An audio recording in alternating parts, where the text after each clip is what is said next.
सब संतों की जय, सत्य सनातन धर्म की जय। परम पुरुष गुरुदेव जी, शाश्वत शांति निधान, बार बार दंडवत करूं सकल सुखों की खान। सतगुरु सत्य स्वरूप लख मन चित हो प्रशांत, त्रिविधि ताप का नाश हो जीवन बने सुखान। अमित महायश आपका, महिमा कही न जाए, नीति नीति कही चुप भय, वेद ग्रंथ सब गाए। मेरा मुझ में कुछ नहीं, जो कुछ है सो तो तेरा तुझको सौंपते क्या लागे है।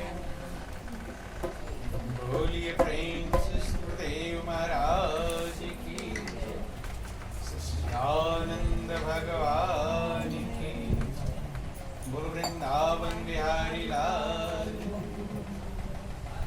बहुत ही सौभाग्य का समय है कि उस महाप्रभु की असीम दया दृष्टि से सभी लोगों को ये सत्संग का परम पावन अवसर मिला है, जहाँ अपने इस अनमोल जीवन के बारे में कुछ सोचने का, समझने का, विचार करने का मौका प्रभु ने दिया है। ये प्रभु की बहुत बड़ी कृपा कहला, दया कहला। जिसने विचार किया वो कहाँ से कहाँ पहुँच गया, इसकी हम कल्पना भी। सत्संग एक ऐसी गंगा है जिसमें डुबकी लगाने से काले कौवे कोयल बन जाते और बगुले हंस बन जाते। जो पतित से पतित हैं वो पावन बन जाते हैं, नीच भी महान बन जाते हैं, अधम भी मुक्ति प्राप्त कर लेते हैं। कब? जब उन्हें सत्संग की प्राप्ति हो। सत्संग को मनन कर लेते हैं, विचार कर लेते हैं, समझने का प्रयास करते हैं। और जिसने विचार किया तो रत्नाकर जैसे खोखार डाको भी वाल्मीकि ऋषि बन गए। क्या बन गए? वाल्मीकि जो लूट मार करते थे, गला काटते थे, अपराध करते थे, वो क्या बन गए? वाल्मीकि ऋषि। कहाँ से कहाँ पहुँच गए? जब लुटेरे होने पर इतने महान बन सकते हैं कि स्वयं भगवान राम की अर्धांगिनी माँ सीता के गुरु कहलाते। इसके तो अपने आप को सोचो, आप उतने बड़े लुटेरे भी नहीं, लेकिन उन्होंने विचार किया। क्या किया? विचार, मनन, समझा। देखिए, इस संसार में आकर के कोई बिरला ऐसा होता है जो बुरे कर्म से डरता है। क्या करता है? बुरे कर्म से डरता है। डर जिसे हो जाए बुरे कर्मों का, पापों का, वही संभल पाता है। और जिसे डर नहीं होता वो करता रहता है, संभलता नहीं। जिसे के अंदर भय पैदा हो गया कि मेरे कर्म का फल मैं भोगूंगा। देखो, आप लोग इस दुनिया में देखते हैं कि सेकंड सेकंड में लोग झूठ बोलते हैं, नहीं बोलते हैं? बिना मतलब के भी बोलते हैं। जबकि आप लोग छोटे कक्षाओं में पढ़े होंगे कि साच बराबर तप नहीं, और झूठ बराबर पाप, जाके हृदय साच है ताके हृदय आप। कि साच बराबर तप नहीं, सत्य के बराबर कोई तपस्या नहीं, और झूठ बराबर पाप, झूठ के बराबर कोई पाप नहीं। पढ़े हैं, सुने हैं, लेकिन क्या हम इसको समझ भी पाए हैं? क्या झूठ बोलने से डर लगता है? डर लगता है मन में? डर पैदा नहीं। हाँ, देखो महापुरुष कहते हैं कि सबसे बड़ा पाप क्या है। ये गौर कर ले, थोड़ा समझने का प्रयास करेंगे। सारे शास्त्र वेद पुराण कहते हैं कि सबसे बड़ा पाप एक है कि अष्टादश पुराणेषु व्यासस्य वचनद्वयम् परोपकारः पुण्याय पापाय परपीड़ितम्। आज से याद करो, 18 पुराण में वेद व्यास ने जो निष्कर्ष निकाला, वे कहते कि सबसे बड़ा पाप है किसी के दिल को दुखाना। क्या है? किसी के दिल को दुखाना, ये सबसे बड़ा पाप। और सबसे बड़ा पुण्य क्या है? किसी के दिल को खुश करना, सुख पहुंचाना, सुख देना। रामायण में लिखा गया कि परहित सरिस धर्म नहीं भाई, और पर पीड़ा सम नहीं अधमाई। किसी का हित हो जाए, भला हो जाए, इससे बढ़कर कोई धर्म नहीं। और किसी को पीड़ा हम पहुंचा दें, इससे बढ़कर कोई पाप। सबसे बड़ा पाप है किसी के दिल को दुखाना। तो क्या इस बात को समझते हैं? क्या दूसरे का दिल दुखाते हैं कि नहीं दुखाते हैं? जब किसी से लड़ाई झगड़ा होता है तो कैसी बात बोलते हैं? उसके दिल को खुशी मिले कि दुख मिले? कैसी बात बोलते हैं? कि ऐसी बात बोलेंगे ताकि इसके दिल को ज्यादा कष्ट मिले। तो सुनते हैं जरूर, पढ़ते जरूर हैं, लेकिन समझते नहीं, पालन नहीं। अगर एक बात समझ में आ जाए कि किसी के दिल को दुखाना सबसे बड़ा पाप है, तो बहुत सारे पापों से आप बच जाएंगे जो बिना मतलब के दुखाते हो। नहीं दुखाते हो? अपने के लिए ध्यान देना, अपने के लिए दूसरों का दिल दुखाते हो। नहीं दुखाते? किसके लिए दुखाते? अपनों के लिए दूसरों का दिल दुखाते हैं। आपके बेटे में और दूसरे के बेटे में लड़ाई झगड़ा हो जाए, आप जानोगे भी कि मेरे बेटे की गलती है, जान रहे हो, लेकिन ऊपर से क्या कहोगे कि नहीं नहीं मेरा बेटा ऐसा नहीं। कहते हैं अपनों के चक्कर में ध्यान देना। और जो हम कर्म तैयार करते हैं वो हमें जन्म जन्मांतर भोगने पड़ते हैं। क्या करने पड़ते हैं? कि कर्म प्रधान बेश्वर चिराखा, जो जस करे सो तस फल चाखा। प्रभु ने इस संसार को कर्म प्रधान बनाया। कैसा बनाया? कर्म प्रधान। जो जस करे सो तस फल चाखा। जैसा जो कर्म करता है वैसा फल प्राप्त। सुन लेते हैं, गा लेते हैं, पढ़ लेते हैं, लेकिन क्या मन में समझ में आता है कि मैं जैसा कर्म करूंगा मुझे भोगना पड़ेगा? ये भी समझ में आता? अगर ये बात समझ में आ जाए कि मैं जैसा कर्म करूंगा मुझे भोगना पड़ेगा, तो कोई बुरा करेगा?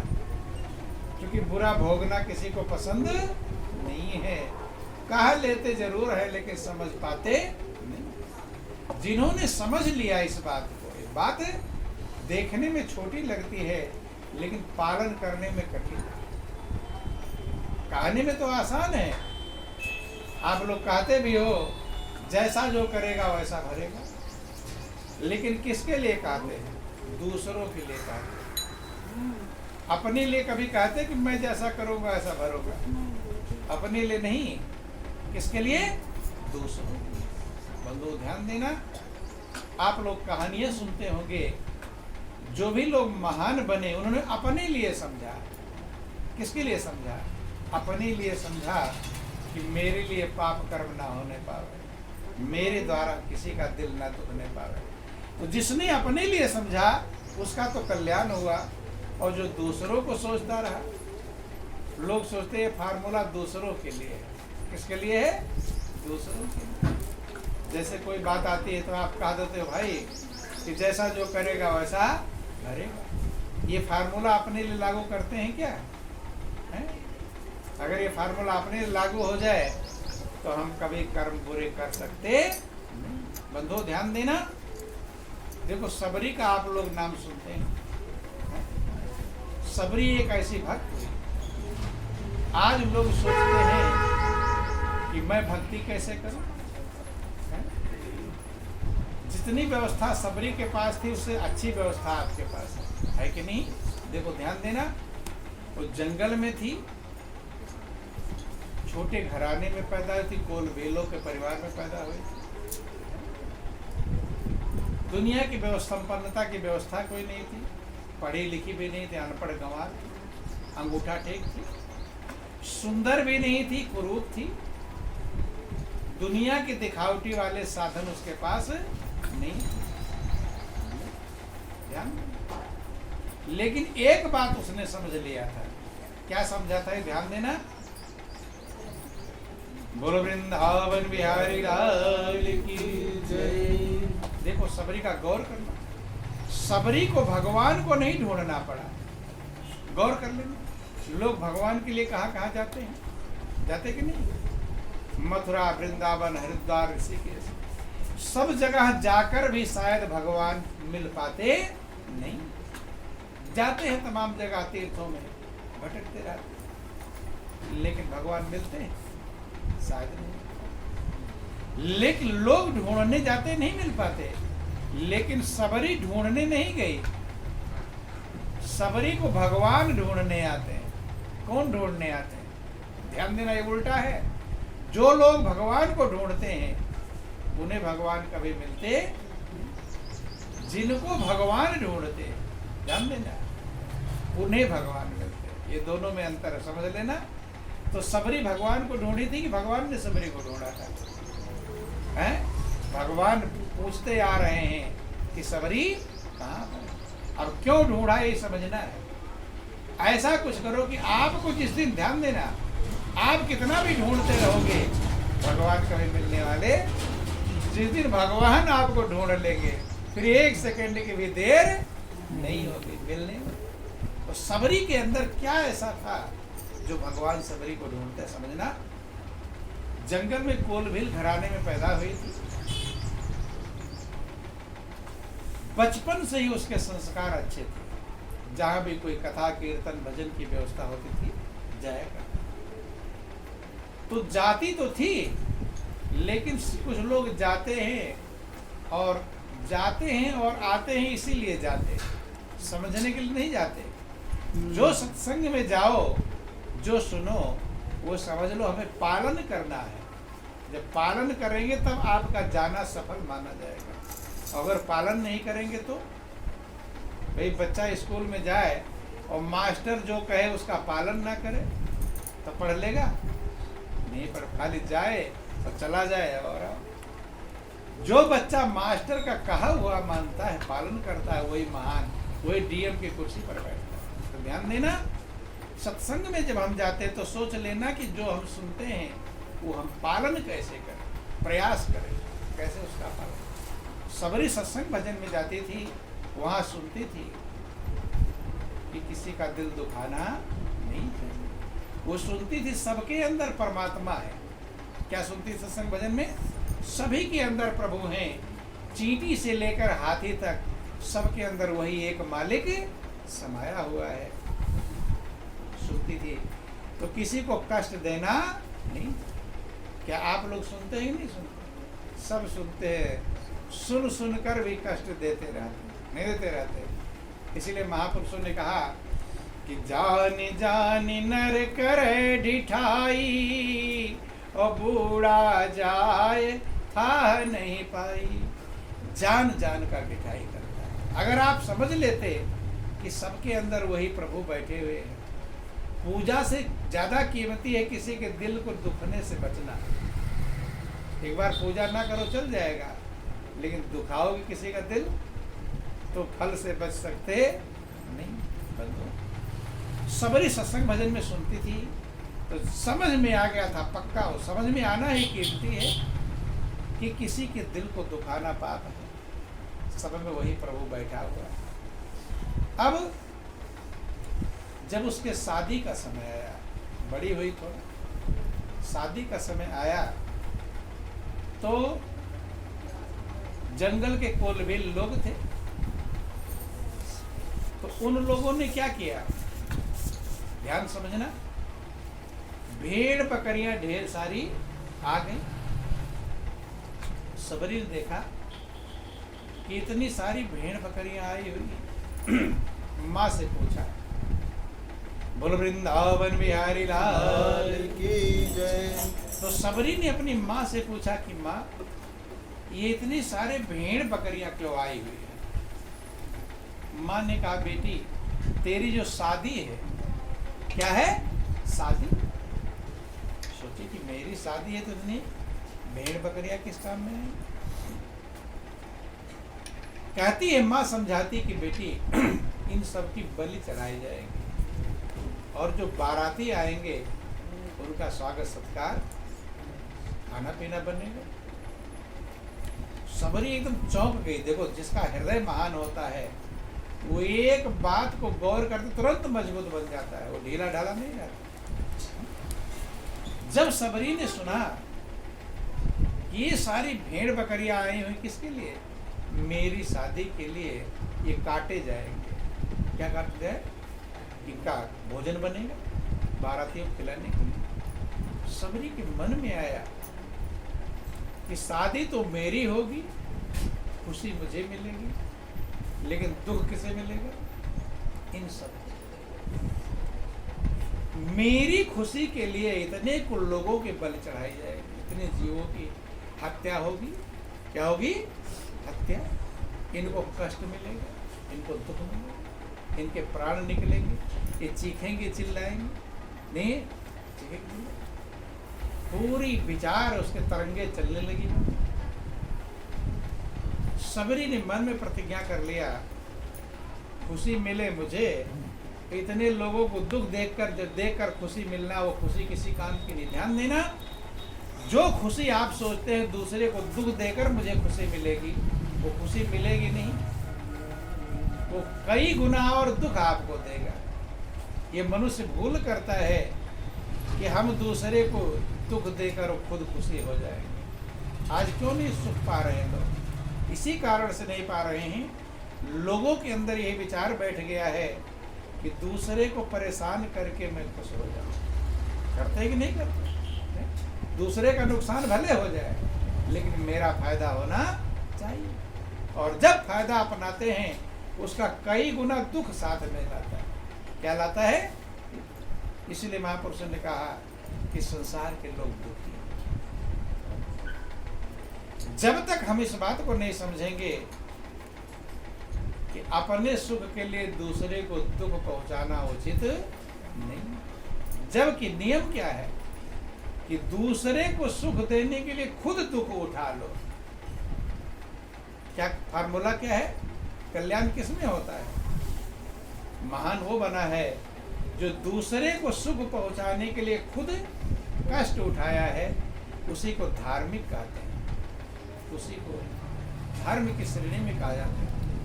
धर्म का मतलब होता है दूसरे को सुख पहुंचाने के लिए जिंदगी जीना धर्म कहलाता है। क्या कहलाता है? देखो, धार्मिक कौन कहलाए? रामायण लिखा गया, किसी विदधीच हरिचंद नरेशा और सहे धर्म हित कोटि कलेसा। राजा शिव हुए, दधीच हुए हरिश्चंद्र, धर्म के लिए कष्ट सहा। क्या सह दष्ट। राजा शिव का जिक्र है, बहुत बड़े धार्मिक, धर्म का पालन करने वाले थे। तो एक बार धर्मराज ने उनकी परीक्षा लिया। क्या लिया? परीक्षा। तो धर्मराज ने शिकारी का वेश बनाया। किसका वेश बनाया? शिकारी का। और इंद्र को कबूतर बनाया। क्या बनाया? कबूतर। राजा शिव बहुत बड़े दयालु थे। क्या थे? दयावान थे। और जिसके अंदर दया होती है, दया सबसे बड़ा धर्म है, याद रख लेना।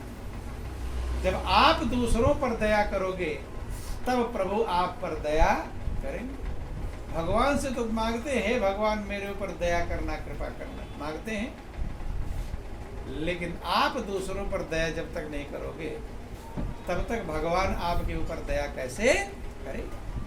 तो राजा शिव का जिक्र आया कि कबूतर भागता हुआ जा रहा है और धर्मराज बहेलिया बने हैं, बहेलिया पीछे पड़ा हुआ। वो भागते भागते जाकर राजा शिव की गोद में बैठ गया। कहाँ बैठ गया? राजा थे, राजा होते हुए भी कितना धर्म का पालन कर रहे हैं। आज तो थोड़ा सा धन मिल जाए तो धर्म से दूर भाग जाता है, नहीं भाग जाता। ज्यादा धन नहीं, थोड़ा ही धन मिले। रामायण में लिखा गया कि जैसे बारिश के दिनों में ना छोटी सी नदियां किनारा तोड़ कर बहती है, ऐसे थोड़े धन में अज्ञानी इतरा जाता है। क्या जाता है? कि क्षुद्र नदी भरी चली तोराई और जिमी थोड़े हो धन खल इतराई।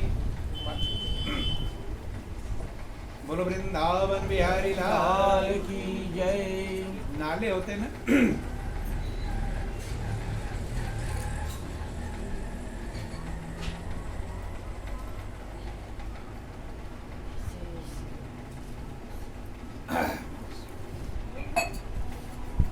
छोटी छोटी नदियां आपके यहाँ देखते होंगे, जो नाले गर्मी में सूखे रहते हैं, सूखे रहते हैं, और बारिश में जब नाला चढ़ जाता है, जो झोरो कहते हैं आप लोग, नाला चढ़ जाता है तो रास्ता बंद हो जाता है। क्या होता है? बढ़ता रहता है। तो क्या क्षुद्र नदी, क्षुद्र माने छोटी नदी, बरसात में तुड़ा कर बहती हैं। जिम थोड़े उधन खल इतराई, जैसे थोड़े धन में खल माने नीच, इतरा जाता है, अहंकारी बन जाता है, उल्टा सीधा कर्म करने लगता है। तो राजा शिव थे, राजा थे, लेकिन दया कितनी थी। जब कबूतर आकर उनके गोद में बैठ गया, बहेलिया पीछे आकर बाण लेकर मारने को तैयार कि आप छोड़ दो इसे, ये मेरा शिकार है। क्या है? ये मेरा शिकार। और कबूतर चिपक रहा है किससे? राजा से। राजा गोद में चिपक रहा है, कहा तो सकता नहीं, लेकिन समझ जाते हैं लोग। भाई जानवर बोल नहीं पाते, लेकिन आप समझ जाते हो क्या कह रहा है। चिपक रहा है, छिप रहा है ताकि ये मुझे बचा ले। शरण में आया हुआ है, कबूतर शरण में आया है और बहेलिया बाण लेकर। उसने कहा महाराज इस कबूतर को छोड़ दो, ये मेरा शिकार है। क्या है? ये मेरा शिकार। अगर आप इसे नहीं छोड़ेंगे तो मेरे बच्चे भूखों मर जाएंगे। तो इंतजार कर रहे हो, शिकार करके लाऊंगा तो घर में भोजन बनेगा।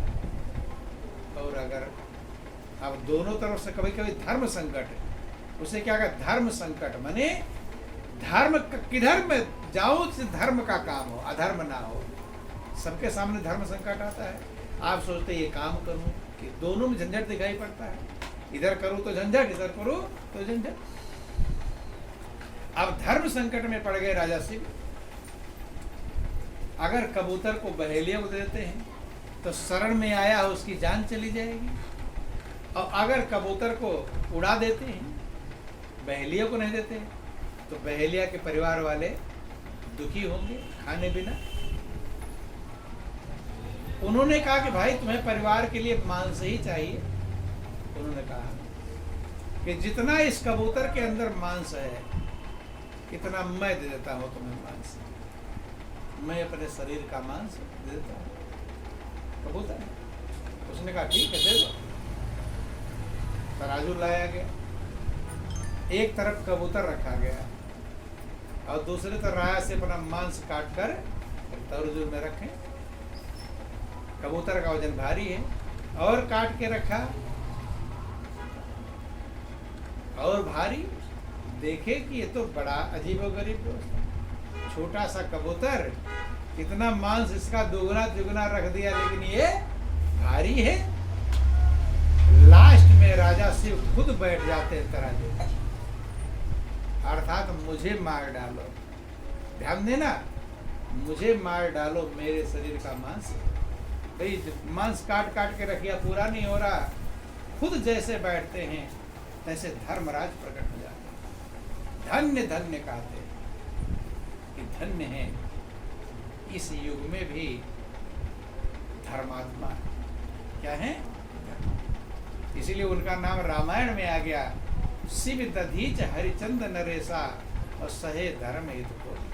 राजा से प्रकट हो गए कि आप धन्य। कब? धर्म का अभिप्राय है कि हम खुद कष्ट सहकर दूसरे की भलाई करें, इसे धर्म कहते। क्या कहते हैं? धर्म। और लोग क्या करते हैं? दूसरे का नुकसान हो, अपना आराम हो, उल्टा। तो कुपंथ चल करके सुख की प्राप्ति। दधीच का जिक्र आया। दधीच ऐसे महान तपस्वी हुए। एक राक्षस था वृत्तासुर। कौन था? वृत्तासुर। वो किसी देवी देवता से मारा नहीं जाता था। क्या कहा गया कि दधीच की हड्डियों का अगर वज्र बनेगा तो उससे मारा जाएगा। हड्डियां चाहिए। गए सब देवता दधीच के पास कि आपकी हड्डियां चाहिए। क्या चाहिए? तो कोई देगा? दधीच ने अपने समाधि में स्थिर होकर अपने शरीर को छोड़ दिया। उनकी हड्डियों का वज्र बनाया गया और तब वृत्तासुर मारा गया। हरिश्चंद्र का नाम सुनते हैं आप लोग? राज्य पाट दे दिया, दक्षिणा चुकाने के लिए खुद बिक गए, पत्नी बिक गई, बेटा बिक गए। किसके लिए? वैसा कोई अरे राज्य पाट तो दान में दे दिया, अब और क्या लोगे? नहीं है। तब कहीं कल्याण होता है, तब कहीं धर्म में हमारा नाम आता है। तो महापुरुष कहते हैं दो काम होता है। पहला काम है धर्म करना और दूसरा काम है पाप से बचना। दोनों चीजें हैं। धर्म करो और पाप करो तो फिर नहीं काम चलेगा। कभी कभी आप देखते होंगे भंडारे होते हैं। क्या होते हैं? भंडारे। बड़े बड़े पैसे वाले भंडारे करते हैं। तो धन कहाँ से कमाते हैं? खूब बेईमानी ऐसे कमाते हैं और फिर